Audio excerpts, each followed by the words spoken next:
The Center for Financial Journalism, in partnership with the Association of Marketing Professionals in Financial Institutions in Nigeria, hosted the third edition of their business forum in Lagos.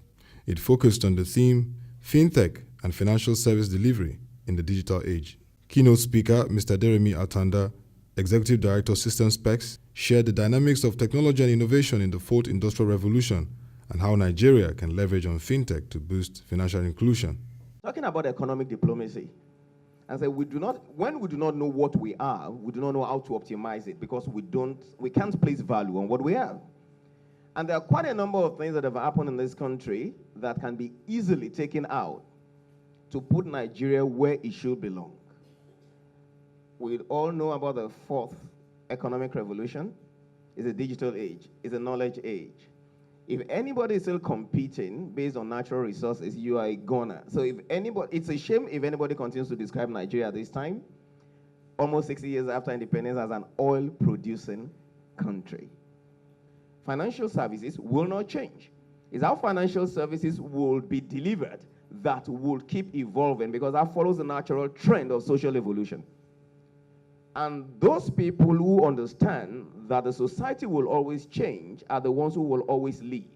And so if you go right through the story of human evolution, it's those who lead the evolution that lead global capital control.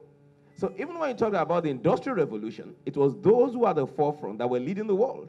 So it's those who are leading the knowledge revolution that will lead the world. So if Nigeria continues to put on paper, I want to be a global economy, and you're not really looking at the place where you can lead, then you're just going to be mouthing it. And that's why I'm saying it's very important that the platform we're using is the right one, because we stand at the very center of making this happen. So if any profession is still sitting to be called a name, that profession will become extinct to the extent to which it does not realize why it exists and what it's supposed to be doing. Because what you're supposed to be doing may retain its substance, but how you do it will change. So is there any university in Nigeria today where we have departments of banking and finance? Is there any? Do we know if there's any? Is there any university that teaches Fintech? So what are we talking about? Is there any university that teaches innovation? None. But we're saying all of a sudden, our financial services, banking will remain, but how it will be delivered will be different. But nobody's investing, that's going to happen. And so at the heart of all of this discussion is disruption. And disruption can be instigated, or it just happens and then you follow. If we know we're providing financial services and we are not at the forefront of thinking of how the evolution will happen and then be one step ahead, then natural disruption will happen that may make us extinct before we think about it. What is the problem to be solved? Financial services need to continue to be provided, but many times we are not focused on what the consumer needs are. So Fintech is about those technologies that enable financial services to be taken right to the customers the way they want it. But many times financial service providers are not capable, or they've not assumed it their responsibility to create the rail or the platform that makes it easy for them to deliver their own services. And that's where the conflict is. Many times we believe because I'm a financial service provider, I own the entire ecosystem. And now the consumers, I'm the Lord and servant. And that used to happen a long while ago, but we now know better. But we have not taken time to analyze what is happening, that this is social disruption that is being championed by the advent of technology. Immediately, the service provider seems to be ahead of the person you are providing service to. It's just a matter of time. It's just a matter of time. And we need to learn those lessons. No matter what we do, the customer will remain king. The customer will, we need to let that sink in. We've learned that over and over and over again. No matter what leverage you think you have in the short term, just wait. Power will always change hands because the customer will always want their needs to be met on their own terms. So if you have leverage today, it's just short term. You cannot build a sustainable business by holding on to power or legitimizing your control when your survival is at the instance of the customer. A 1-year-old kid, his first point of interaction is a mobile phone. His first point of interaction, he doesn't need to learn, it has become a way of life. So, if that is his way of life, And that guy needs financial services from day one. And the person who's providing that is still struggling with an evolution to meet that guy where he is. That tells you what's going to happen pretty soon. And there's some people who are of his own generation who are going to be able to understand the nature of his financial needs and are going to be able to provide that just exactly the way that he needs it. And if you look at all of this, which is just an idea of what I've put in here, it says financial services, you're talking about financing, you're talking about asset management, payments, others, and then you're talking of, under all of this, the kind of technology that can drive them. And it says, at the end of the day, what we're saying is, there's going to be, and there is, a blurring of the lines.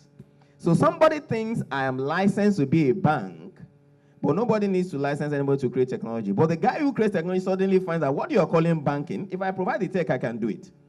This is the growth. This is e-payment alone in Nigeria, electronic payments. And this forced itself on us somehow. It wasn't legislated, it was just because people needed to do things differently. And like we say in my firm, there's nothing like an idea whose time has come. Many times what we do is, as tech people, you think ahead of the market, but you're not making money. But in many instances, it pays off because when the market needs it, you are there, you've proven it. Just look at this curve. How many years are we looking at? Less than 5 years. From just less than 4 trillion, we're doing e-payments about how many trillions now? About 80 trillion in e-channel payments. And this just shows you what can happen if we anticipate meeting it the way customers want it. So just to put that in the final note, I'll bring in the issue of financial inclusion. All of us as commercial banks, we're probably still sitting around data of 30 million people, right? BVN verified and all of that. And we say bankable Nigerian adults are probably over 100 million. Who's going to meet the needs of the 70 million? And how? And these are just examples of things that are already happening in that space, meaning that the financial service industry itself is being disrupted. We are just still sitting lightly around those who are in the boat. We're still trying to snatch customers from around the same 30 million. But two things are possible. And you tell me the one that seems to be most sustainable. These are existing customers, and these are banks all around. We're still trying to develop products to bring one in there. And this is greenfield market. So we're saying this is 30 million, brought in, this is 70 million. Where would you rather be? 70 million. Create new opportunities. But you know what is slowing us down? We're thinking of the limitations of getting in there. Because many people don't build for the long term. And we know there's no economy that has become successful or a global reference point that are not planned for the long term. And that is why in thinking together, having a platform like this, you can begin to think long term. To say, what will happen? What needs to happen? And it's so heartwarming that some initiatives are beginning to come from this industry. And there was a prompt, and then we created SANEF. Yeah? You created SANEF, and you said the target is in so now you want to create 500 touch points. And those touch points are likely not going to be inside the banking halls. So it means there's already something here. But what stimulated it? The telcos are coming. Because everybody has a mobile phone in their hands today. And something will definitely happen. So as we think of all of these things, it brings into mind that the only way to ride the rail that will take you here is financial technology. And it's simply just a technology that allows you to offer more services to your customers the way they want it and how they want it. So out of this, so what do we do? What do we do? How can we collaborate to make this happen? That will be the final thing. What do we do? We can take the fintech products out to our customers to earn additional revenue. Fintechs will always have things you do not have because that is their business. They are tech companies. Technology will continue to be a key thing for us to deliver financial services. It's something we must understand how it works, the dynamics and the collaborations between industry. The last one is a merger. You just suddenly see that banks are having so many more products, and they're all over the place. You're just taking it in, and there's value that has been shared across. Many more things to talk about. At the end of the day, this is about partnerships.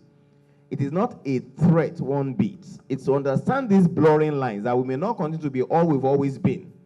To our customers, who are the people to partner with to continue to deliver value? How do we go about it? That should be the discussion.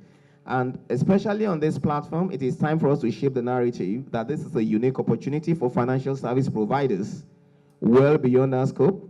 It is time for us to realize that there are many more opportunities we can leverage. It is time for us to realize that collaboration is the way. It is time for each one of us to fit ourselves into that paradigm. Thank you very much. The forum featured a Q&A session which was moderated by the CEO of ProShare, Mr. Lufemi Awoyemi. Mr. Deremi Atanda speaks further on the key steps that should be taken to expand the frontiers of fintech as it concerns financial inclusion in Nigeria. It is clear that in this age, technology is the tool that helps organizations deliver efficient services.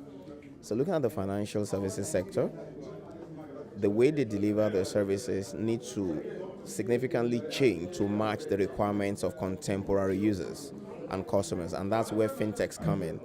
So what we see is a collaboration where those who have tech skills meet those who have financial services skills, and then continue together to focus on the end customer. And the clear steps to take are clearly to continue to understand the requirements of the customers, to innovate around them constantly, and then to meet them at the point of their convenience, leveraging collaboration.